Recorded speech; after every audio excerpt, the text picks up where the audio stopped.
Footy player's wife, Taylor Winterstein, feels qualified to dish out advice about vaccination, and the World Health Organization isn't happy about it. The World Health Organization says it recognises vaccine hesitancy as a risk, with the potential to erode progress that immunisation programs have made globally. Lisa, what are the potential public health impacts of Ms Winterstein's planned workshops? The impact of anti-vaccination individuals or groups is quite concerning. Their rhetoric is not supported by science, And Lisa Meaning is a technical officer at the World Health Organization at their headquarters in Geneva. Several months later, on the 2nd and 3rd of December, the World Health Organization hosted the Global Vaccine Safety Summit. This was also a 20-year anniversary for the Global Advisory Committee on Vaccine Safety. This was all of the heads, the world leaders on vaccine science and safety gathered together in Geneva, Switzerland. Now, they were there to talk about vaccine safety. And I imagine, since the science is settled, it probably should have been a really short and boring conversation, you would think. Luckily for us, they forgot that there were cameras in the room. And what I'm about to show you, I believe, proves beyond a shadow of a doubt. I'm not going to ask you to read into science. I'm not going to ask you to have some interpretation of it. You are going to hear from the leading authorities from their own mouths what you've been watching us talk about every single day on the high wire. Here it comes. I don't even know if we will last after this. If they're going to try and stop information, then this is the show that will have to be stopped. I've been saying we're winning, but nothing would prove it more than someone like a head scientist, a head doctor for the World Health Organization at the Summit on Vaccine Safety admitting that. So let us begin. This is Dr. Heidi Larson speaking to all of the scientists in Geneva, Switzerland about vaccine confidence. You've seen a lot of news about the growing questioning environment, but what I'm trying to look at here is where does safety come up in the broader look at where the confidence problem is. And again, safety rises to the top. This was in the US. I've done a lot in Europe. This was our first, we developed a vaccine confidence index, which we've been running for 5 years. Have under review now an analysis of 250,000 people in 148 countries. We have all their background demographics and to look at what are the trends and patterns, but this is one of the first ones we did, 67 countries in 2016, and I was actually surprised at Europe being so acutely skeptical when it came to safety. I knew other countries were having some issues, but it was quite acute in Europe. When we try to disaggregate that by different kinds of reasons, safety is the biggest issue. Safety is the biggest issue. Safety is the biggest issue. Take a look what she says about the vaccine safety science. There's a lot of safety science that's needed. And without the good science, we can't have good communication. So although I'm talking about all these other contextual issues and communication issues, it absolutely needs the science as the backbone.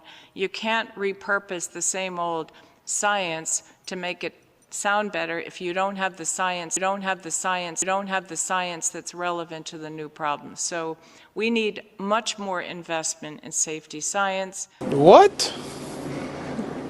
Bro, what are you talking about, man? Bro, I'm out, man. It's tripping. The other thing that's a trend and an issue is not just confidence in providers, but confidence of healthcare providers.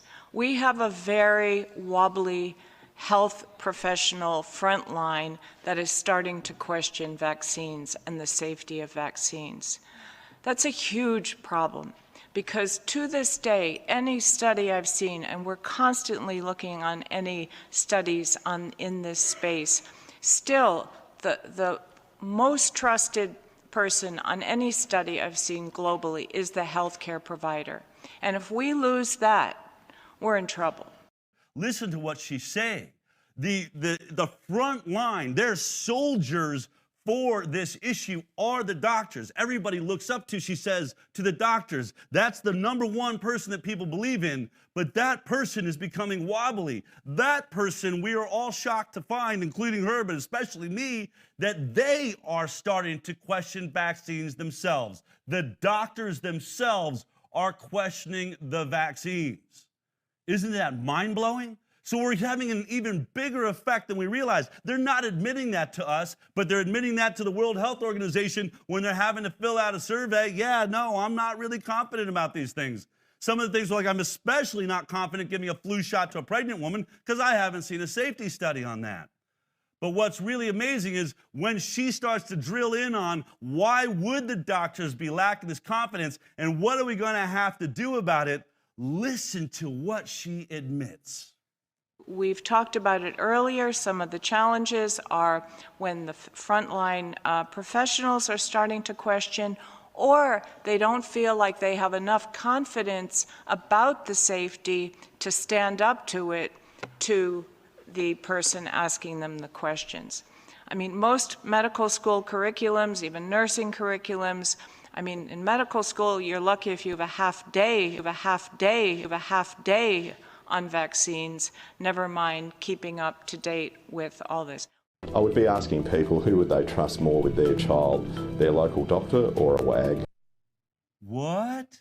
Wait a minute. I thought Dell was exaggerating. I thought he was spreading misinformation when he said that doctors are barely trained at all in vaccines. I've told you, it's like a paragraph. You're lucky if it's a day. She said, listen to what she said. This is the head investigator looking at vaccine safety, why it's an issue, why are doctors wobbling? Because she says to the whole room. Nobody said, boo, hiss, that's not true. They all nodded as she said, as we know, doctors and even nurses are lucky if they get a half day of education on vaccination. Out of 8 years, we're lucky if they get a half a day of education. What kind of shit is that? That's what they all say. We are not educated about vaccines, yet we're telling you it's safe, we're telling you it's effective, but we can't answer any of your questions. And what are they calling that? When I try to bring the news to you, when you're starting to see gray masks over the videos that we're doing saying this information is not true, you got to go to our fact checkers. How about let the World Health Organization do some fact checking for you, would you? Because this is what they have to say about our misinformation. I spend a lot of time talking, particularly in the last 6 months, with tech companies, Facebook, WhatsApp, Pulsar, Twitter, Instagram, WeChat, Weibo.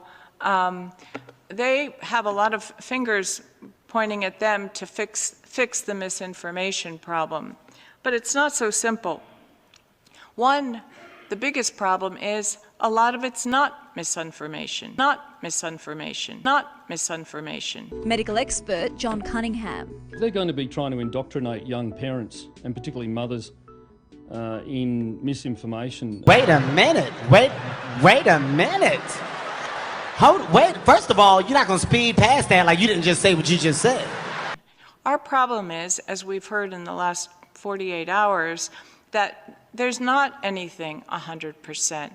And what actually can legally, without creating a censorship thing, can we absolutely say this is misinformation? Because we have a lot of ambiguity in the safety field, and we have to come to terms with that. So we have to think about it differently than deleting misinformation, but building trust so people are willing to put up with a certain amount of risk because they believe in it enough. They believe in our work, what we're doing, and that it's in their interest. I'm speechless. I mean, I think you should be speechless right now. These are the people that are writing the mandates. They oversee the AMA, everybody. This is the World Health Organization. These are the world scientists. This is the woman looking into it. And what she's saying is, look, we all have to admit that our biggest problem is these things that are being said in these blogs and these posts online. It's not actually misinformation. Even though we've told CNN to call it misinformation, even though we told the Washington Post and the New York Times to call it misinformation, here inside this room where we forgot the cameras are rolling, we all know deep down it's not misinformation. It's true. Oh, Hercules, Hercules, Hercules. I want to show you the video that the World Health Organization put out 4 days before hosting the Vaccine Safety Summit. Take a look at what, once again, they wanted to tell the world outside of this room. Take a look at this. Vaccines are very safe.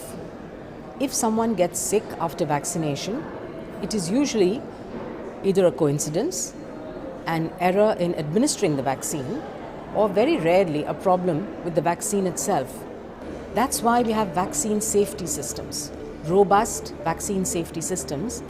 Vaccines are one of the safest tools we have to prevent disease and ensure a healthy future for all children. 4 to 6 days later. I think we cannot overemphasize the fact that we really don't have very good safety monitoring systems in many countries, and this adds to the miscommunication and the misapprehensions because we're not able to give clear-cut answers when people ask questions about the deaths that have occurred due to a particular vaccine, and this always gets blown up in the media.